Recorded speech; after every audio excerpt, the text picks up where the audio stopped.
In this video, we're going to do the Raven Gold Medal Challenge for Assassin's Creed Valhalla. Subscribe to the Linus Wilson channel where we give you the secrets to crush Assassin's Creed Valhalla and the Mastery Challenges. Alright, this Gold Medal run for the Odin Mines Raven Challenge, the Stealth Challenge, it was my last Raven Challenge. It was very challenging. I don't know if it was the hardest one. I think Temple Burrow may have been harder, but it was trickier. It has more tricks in it, and it seems very impossible to me when I did my bronze and silver level runs earlier. But we're going to give you all the secrets to crack it and get a 1,000 score and a gold medal.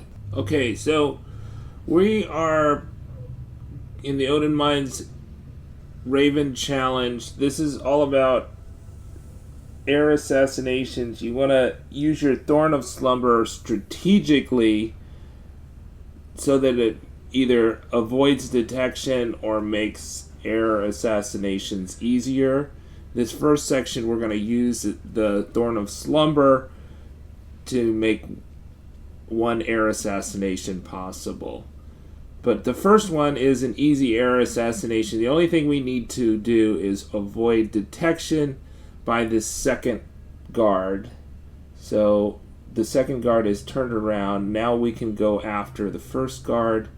We air assassinate him and pick him up. We do not ever use the chain assassination skill. And it's so annoying in the Raven Challenge that you've got this slow-mo of the chain assassination skill that you're not allowed to use. So it just slows down these Raven Challenges, especially if you're replaying them a lot, which is probably going to happen if you get detected. So we jump here to the higher platform, and then this guy's in position, so we're going to shoot an arrow at his feet there. We could have shot his body or head, and he's fallen asleep. And that is about as far away from the platform as he could be. So you want to either, when he's at his closest point to you or before that, shoot him. So no further out than I did. And then that attracted the far away guard, which I air assassinated. And now I can air assassinate the guard I put to sleep. But, you know, the key thing is that I almost could not air assassinate him there because he'd moved away so much. You also want to be very careful with the air assassinations from that second and third guard is not to assassinate the sleeper, assassinate the guard that is awake. Okay, so we've got 3 guards in here. We're waiting on the right guard to move totally out of the picture. We're waiting on the left guard to go to the end of his walk. He's coming up to us, and the left guard is going to turn around, and we want to shoot the left guard after he has turned around. He's not turned around yet. Now he's turned around. We can jump up and shoot him with the arrow so he doesn't detect. The other right guard is in the other room. We assassinated the easy guard. Now we're going to get on the rope and run to this bush here and wait for the right guard to detect the assassination. So he's detected the assassination but not Eivor, so we can assassinate him, and he dies right next to his colleague. And we're going to do the same thing for the sleeping guard. We just have to wait for the sleeping guard to be awake. Now, I had a lot of problems with this part, and that's the reason why I've done it this way, is that sleeping guard detects a lot. You have to be really careful when he wakes up to not try to jump and assassinate him right away, but wait until he is inspecting the other guard, right? So when he inspects the other guards, then you can shoot him with another Thorn of Slumber and then assassinate him. But he detects really, really well after he's been put asleep. So he's just like a millisecond detection, right? So We don't want to move at all. We're staying in the bushes here. We're going to wait until he figures out that his buddies are dead there. And then he's going to crouch over and he's going to inspect them. And that's when we can jump up and shoot the arrow.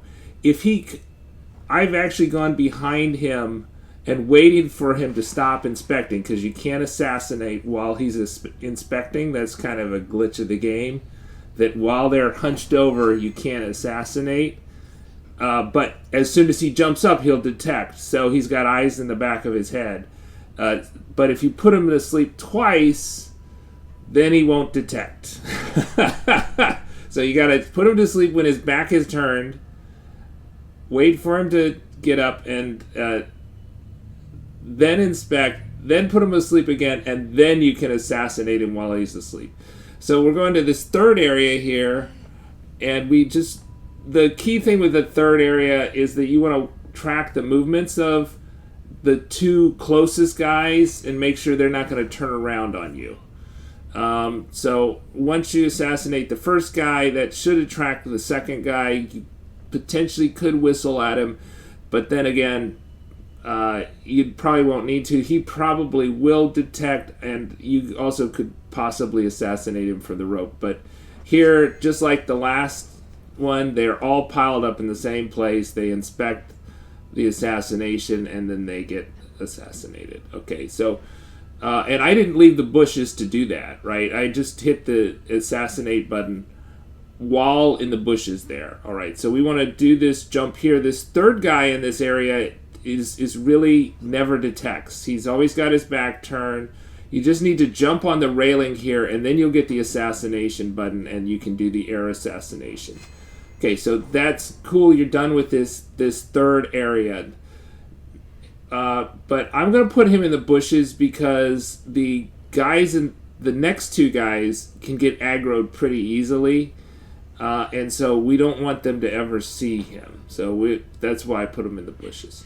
Okay, now we're just going to inspect the movements of these guys, and we want to make sure that we're not going to be running across while one of them's going to turn around on us. Okay, so we're running across to this platform, then we want to jump onto this and climb up, and we could assassinate the guy below or above, conceivably, because they're all so close to the line. But we want to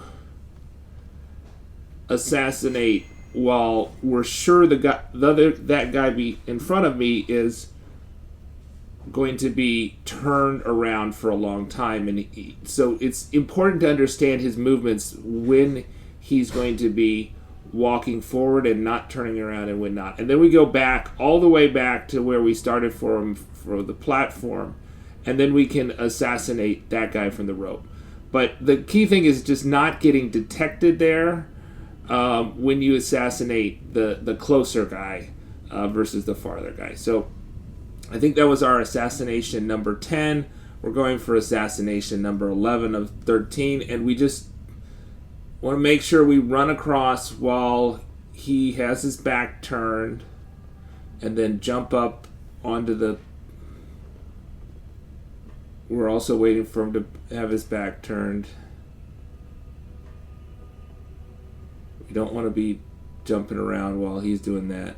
Okay, and then we're up here, we get on the rope, and we just assassinate him. I tried using that Thorn of Slumber here, and it just never seemed to work. And we're going to carry him in the bushes just in case that would aggro one of the two guys in front. Okay, so the next thing that we're going to do is that we're going to use the Thorn of Slumber for the far guy, the 13th guy. And when the Thorn of Slumber, we only have two guys left. When the Thorn of Slumber puts him to sleep, we're going to wait until he goes to the furthest reach of his route. We can climb up to the rope here, and that should attract the close by guy. See, I missed him the first time. All right, and then that should attract the close guy, and we want to run on this and hopefully assassinate him before he gets to the other guy. Otherwise, it makes it somewhat tricky to assassinate because of the buttons. You know, it's hard to know if you're assassinating the sleeper or the non-sleeper. But now we assassinate the sleeper, and we've done it. But I just literally, before this run, I got to the very end and had the sleeper and the guy awake, and the guy that was as I was midair, it changed the course of what Eivor was doing. Instead of assassinating the guy awake, it had me assassinate the sleeper, and then the guy awake detected, which is ridiculous. I don't know, the whole detection system is just pretty random. And of course these things don't make a ton of sense. But this was the last Raven challenge I had to do, so that's my 5th Raven gold out of 5. And so thank goodness I am done with the Raven challenges. They're a little bit annoying. And thanks to Raven, or thanks to Amber Gaming for the tips on when to shoot the arrow for guys 1 through 3 and guys 11 or 12 and 13. Subscribe to the Linus Wilson channel where we give you the secrets to crush Assassin's Creed Valhalla.